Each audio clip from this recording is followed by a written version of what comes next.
ఈ ఇంకొక అతను సత్తి అనే పేరు అంతేనా? అతని పేరు సత్తి. ఈ సత్తి, ముకుందరెడ్డి, ఇంకా నరసింహ, ఇంకొక అతను ఉంటుండే మైనాబాద్ అనే మా ఊరి పక్కన.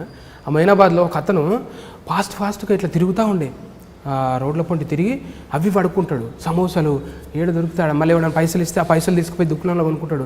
చాక్లెట్లు ఏమేంటో బిస్కెట్లు అన్నీ జమ చేసుకుంటాడు. జమ చేసుకొని పోయి ఒక వ్యక్తి కనిపిస్తే పోయి కాలు మొక్కుతాడు. ఇక మొక్కి ఆయన చేతిలో పెట్టి ఏదో ప్రతి ఒక్కరిని స్వామి లెక్క ఫీల్ అవుతాడు. ఆయన మొత్తం బొట్లు ఇట్లా పెట్టుకుంటాడు, అన్నీ అడుక్కొచ్చి కొనుక్కుంటాడు. ఆ కొనుక్కున్నవి మళ్ళీ తినేటివి అన్నీ అడుక్కున్నవి అన్నీ ఒక కవర్లో పెట్టి చేతిలో పెడతాడు, ఇచ్చి కాలు మొక్కుతాడు. ఇక మళ్ళీ స్టార్ట్, ఇక మళ్ళీ పైసలు, మళ్ళీ తినేటివి అడుక్కున్నాడు. ఇట్లా ఏదో నడక బాగుందని ఆ నడక పట్టిన. అందుకే సత్తి ఇట్లా నడవాడు, ఇట్లా ఒక కాలు ఇట్లా ఒక కాలు ఇట్లా, ఆ స్టైల్. నలుగురు కలిపితే బిత్తిరి సత్తి.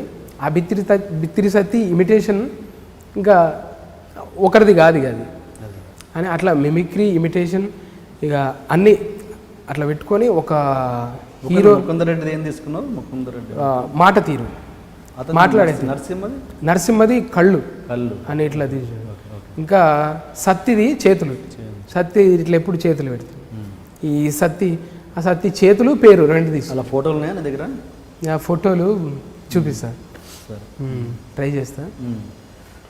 ఓకే సరే, లాస్ట్ మిమిక్రీలో ఒక లాస్ట్ ఐటమ్ ఏదన్నా, అది చిన్నజీఆర్ స్వామిది ఒకటి చేసి మనం ఇంటర్వ్యూలోకి వెళ్ళిపోదాం. ఇంకా చిన్నజీఆర్ స్వామి గారు ఆయన అంత పెద్ద వ్యక్తి కదా, మనం వింటుంటే అమితాబ్ బచ్చన్ లాగా వాయిస్ వస్తుందేమో అన్న రేంజ్లో అందరూ ఉంటే మైకు పెట్టంగానే ఎవరైనా కూడా ప్రతి ఒక్కరూ నేనే గొప్ప, నేను మాత్రమే గొప్ప, ఈ సృష్టిలో మానవ సేవే మాధవ సేవ అని అంటే మానవులే కాదు అని అంటారు. సర్వే జనా సుఖినో భవంతు. సర్వే జన అంటే అందులో జనులు మాత్రమే ఉన్నారు. నేను అంటాను సర్వజీవో సుఖినో భవంతు అంటే భూమి మీద మనకి ఎలాగైతే హక్కు ఉంటుందో ఖచ్చితంగా అన్ని ప్రాణులకు కూడా అలాంటి హక్కే ఉంటుంది. అరే ఆయన వాయిస్ చాలా చిన్నగా అంత అంటే ఇక మనకు దగ్గరగా ఉంటుంది. ఓకే, అంటే నువ్వు పాటలు కూడా బాగా పాడతావని తెలుసు కాబట్టి ఓకే, ఎంటర్టైన్మెంట్ పాట ఎక్కువైపోయింది, మనం మధ్యలో పాడిద్దాం. ఆ పాట ఏంటి? నువ్వు తెలంగాణ జయో తెలంగాణ సాకి అద్భుతంగా పాడతావని తెలిసింది నాకు. సాకి ఏదో గూస్ బంప్స్ వచ్చే రేంజ్లో పాడతావని. ఏది ఏ పాటనా? జయహో తెలంగాణ, మన తెలంగాణ ఏమంటారు అది గీతం, దాని సాకి ఆలాపు అద్భుతంగా పాడతాడు సత్తి అని తెలిసింది. అది ఒకసారి సరే ఇప్పుడు వద్దు, మధ్యలో పాడదాం. తప్పకుండా. సరే ఓకే, ఇప్పుడు ఇంత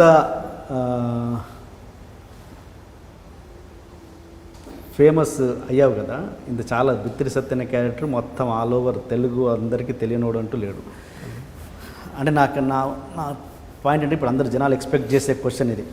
అంటే ఏంటి అసలు ఇది ఓకే, ఎంత టాలెంట్ ఉన్నా కూడా బిత్తిరి సత్తికి ఫస్ట్ బ్రేక్ ఇచ్చింది మాత్రం V6 ఛానల్. V6 ఛానలే ద్వారానే బిత్తిరి సత్తి అనేవాడు బయటకు వచ్చిండు. నాకు తెలంగాణ వస్తలేదు, మధ్య వస్తలేదు, అయిపోయింది ట్రై సరే. అసలు ఎక్కడ బ్రేక్ ఇచ్చింది మాత్రం V6.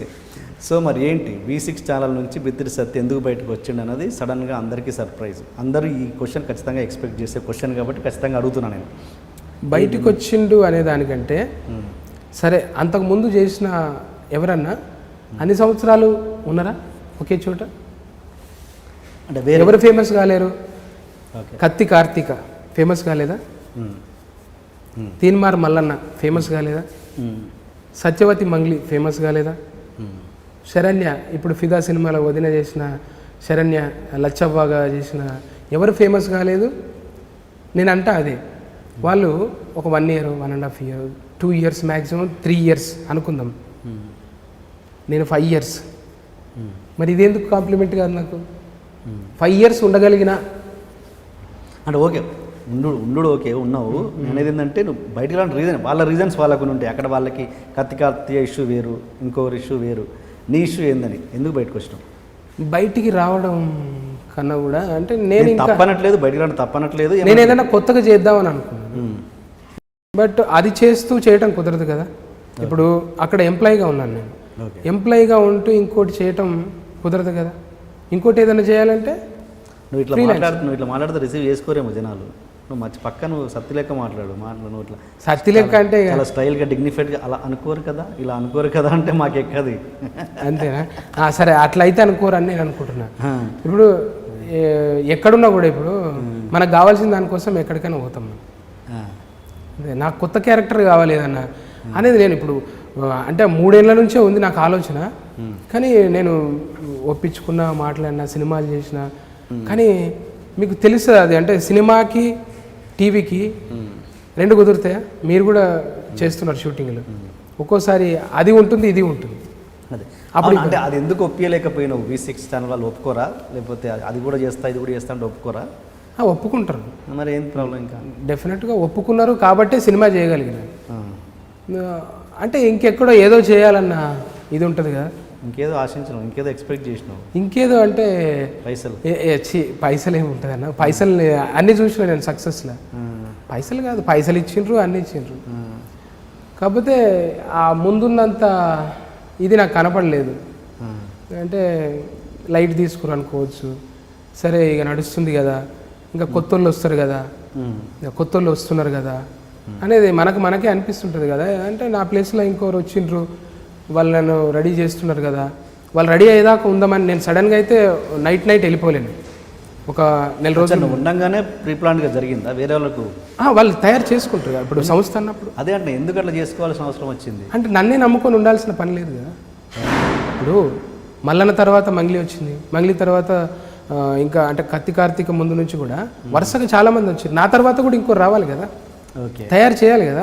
అప్పుడే కదా ఆ సంస్థకి ఇప్పుడు అంతమందిని తయారు చేసిన వాళ్ళు ఇంకా కొంతమందిని తయారు చేసుకునే ఇది ఉంటుంది కదా. సో వాళ్ళు అట్లా వెళ్ళిర్రు. కానీ ఒక స్టేజ్లో బిత్తిరి సత్తికి బాగా అహం పెరిగిపోయింది. ఛానల్ నా వల్లనే V6 అనే ఛానల్ నడుస్తున్నది అనే అహం పెరిగిపోయింది. అందుకే అది వాళ్ళకు మింగుడు పడలేదన్నది. నేను ఎప్పుడు అంటే ఎప్పుడైనా ముందర మాట్లాడిందే నమ్మాలి. మన గురించి ఇప్పుడు చూస్తుంటాం, మన వీడియో పెట్టంగానే కింద ఎవడో తిడతాడు. ఆ తిట్టినోని పట్టుకొని పోలేం కదా, ఆయనకి మళ్ళీ రిప్లై ఇచ్చి మళ్ళీ ఇంకోటి మాట్లాడి ఇట్లా పెంచుకోలేం కదా. మనకు ఈడ పొగిడేటోళ్ళు కూడా మనల్ని మెచ్చుకునేటోళ్ళు కూడా ఉంటారు, వాళ్ళ వైపు వెళ్దాం. మరి వాళ్ళు ఏదో అన్నారు అహం పెరిగిందని నేను ఎప్పుడు వాళ్ళ ముందు అయితే ఏ రోజు కూడా అనలే. నేను ఎప్పుడు సార్ అన్నట్టే ఉన్నా, ఫస్ట్ నుంచి కూడా సార్, ఇప్పటికి కలిసినా కూడా సార్ అంతే తప్ప సార్ నేను అది కూర్చోమనకు ముందే పోయి కూర్చోమంటేనే కూర్చుంటున్నాను. నేను అంత సౌమ్యుడిగా ఉన్నా. నేను ఏ రోజు అహంకారం నా వల్లనే అయింది అస్సలు నేను ఎప్పుడూ రాదు కూడా అది నాకు. నేను ఇద్దరి ఏమంటారు పరస్పర ఒప్పందం అంతే. వాళ్ళు నాకు మినహాయింపించారు, నేను వాళ్ళ కోసం నేను ఎక్కడున్నా లండన్లో ఉన్నా కూడా ఎపిసోడ్ చేసి పంపించిన. నాయన చచ్చిపోయాడు, నాయన చచ్చిపోయి నెక్స్ట్ డేనే నేను ఇంట్లో ఎపిసోడ్ చేసిన. ఎందుకంటే తలగోర పట్టినోడు బయటికి రావద్దు ఆ వారం 10 రోజులు ఖచ్చితంగా నేను చేయాలి. ఎందుకంటే కొన్ని లక్షల కోట్ల మంది ఆ ప్రోగ్రామ్కు వెయిట్ చేస్తుంటారు కాబట్టి నేను ఏ రోజు ఆపొద్దు. నా బాధ చెప్పుకోవడం వల్ల ఎవరు నవ్వరు కదా, నేను నవ్వించడం వల్ల ఏదో స్కిప్ చేయడం వల్ల నవ్వుతారు. నాకు అంత ఇదైపోయినా. ఒక ఇన్సిడెంట్ చెప్తా మీకు. అదే V6 దగ్గర కింద పక్కన నేను అప్పుడే వచ్చిన ఛానళ్ళకు పోదామని వస్తున్నా. ఒకరోజు 3 సంవత్సరాలు అయిపోయింది. 3 సంవత్సరాల తర్వాత అంటే రెగ్యులర్గా వస్తుంటే ఆఫీస్కు, ఆ రోజు జరిగిన ఇన్సిడెంట్. వచ్చిన ఆ గ్రౌండ్లో చిన్న GHMC గ్రౌండ్ ఉంటుంది అక్కడ కారు పెట్టి దిగుతున్నా. ఒకడు వచ్చిండు, వచ్చేసి మాట్లాడినట్టే వచ్చి నమస్తే అన్న. సడన్గా సీరియస్ అయిపోయి మాట్లాడుతుంటే ఫోటో దిగనకనే అనుకుంటాం మనం. ఎవరైనా వస్తే మనం, నాకన్నా అతను చాలా చిన్నగా ఉంటాడు, ఫిజిక్గా చాలా ఇదిగా ఉంటాడు. కానీ అతను వచ్చి కొట్టేసి నన్ను. షాక్ నేను అసలు.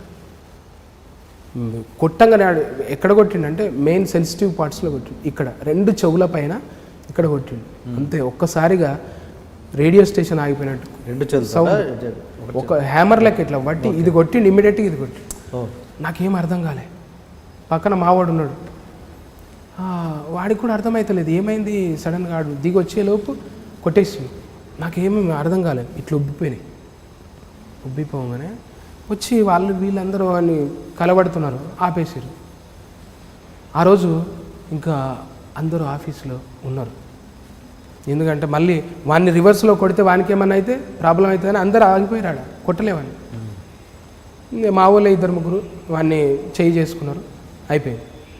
కట్ చేస్తే ఇంటికి వెళ్ళిపోన్నారు, హాస్పిటల్కి పిలుచుకొని ఇంటికి వెళ్ళిపోన్నారు. నేను వెళ్ళను సార్, నేను చేస్తా, నేను ఖచ్చితంగా చేస్తాను. అంటే పిచ్చా నీకు?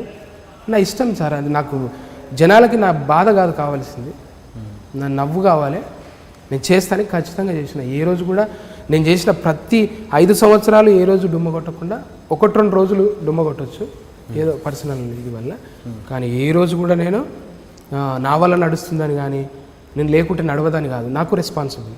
జనాలందరూ నన్ను ఆదరిస్తారు, జనాల కోసం నేను రోజు కనిపించాలి, అంతే నా కాన్సెప్ట్. నువ్వు ఆస్ట్రేలియాలో ఉండు, లండన్లో ఉండు, నువ్వు ఢిల్లీలో ఉండి, ఏళ్ళ నుండి ఎపిసోడ్ పంపించిన అక్కడి నుంచి. అంతేగాని నేను అహంతో నేను ఇవాళ రాను, రాకపోతే జీతం పెంచుతారు కదా అని ఎట్లా అనుకోలేదు. కానీ అది కూడా ఒక్కోసారి ప్రాబ్లం అయిందని, అదే ప్రాబ్లం అయిందని. ఏంటంటే ఇప్పుడు లండన్లో నువ్వే అన్నావు, లండన్లో ఉంటే కెమెరా పంపిమన్నా. అది ముందేమో V6కి వచ్చేసి కెమెరా దగ్గరికి బిత్తిరి సత్తు వచ్చేవాడు, ఇప్పుడు పరిస్థితి బిత్తిరి సత్తున్న దగ్గరికి లండన్ కెమెరా ఎట్లా పంపిస్తారు? అదే ఐ మీన్ అక్కడ అరేంజ్ చేయడం నేనే మాట్లాడుకొని ఫ్రెండ్స్తోని. అదే ఏదైనా కావచ్చు. ఇంతకుముందు కెమెరా దగ్గరికి బిత్తిరి సత్తు వచ్చేటోడు, ఇప్పుడు బిత్తిరి సత్తు దగ్గరికి కెమెరా వెళ్ళాల్సిన పరిస్థితి. ఇంకో ప్రోగ్రామ్కి వెళ్ళినప్పుడు ఈ ప్రోగ్రామ్ కూడా కావాలంటే ఆడ నుంచి ఏదో చేయాలి కదా ఆల్టర్నేట్గా. నేను ఆ ప్రోగ్రాంలో ఉండి ఇది చేయను అనలేదు, అది చేస్తూనే మధ్యలో ఆపి ఇది చేశాను. ఇప్పుడు సినిమా హీరో అయిపోయినా ఒక్కరోజుకి ఇది ఆపేయచ్చు కదా అని నేను అనుకోలేదు. సినిమా చేస్తూనే తుపాకీ రాముడు ఎంతైతే జరిగిందో అది 3 నెలలు 4 నెలలు అన్ని రోజులు V6కి చేసిన సినిమా షూటింగ్ చేసిన. ఎందుకంటే మరి సినిమా హీరో అయిపోయాడు, క్యారీ వ్యాన్లో కూర్చున్నాడు, ఇక ఛానల్ వస్తే ఇట్లా కాదు. ఛానల్ ఫస్ట్ లంచ్ టైంలో ఫస్ట్ ఛానల్ చేసేసి మళ్ళీ మేకప్ రిమూవ్ చేసి మళ్ళీ సినిమా కోసం మేకప్ వేసుకున్నాను. అది చాలా చోట్ల తెలుస్తుంది.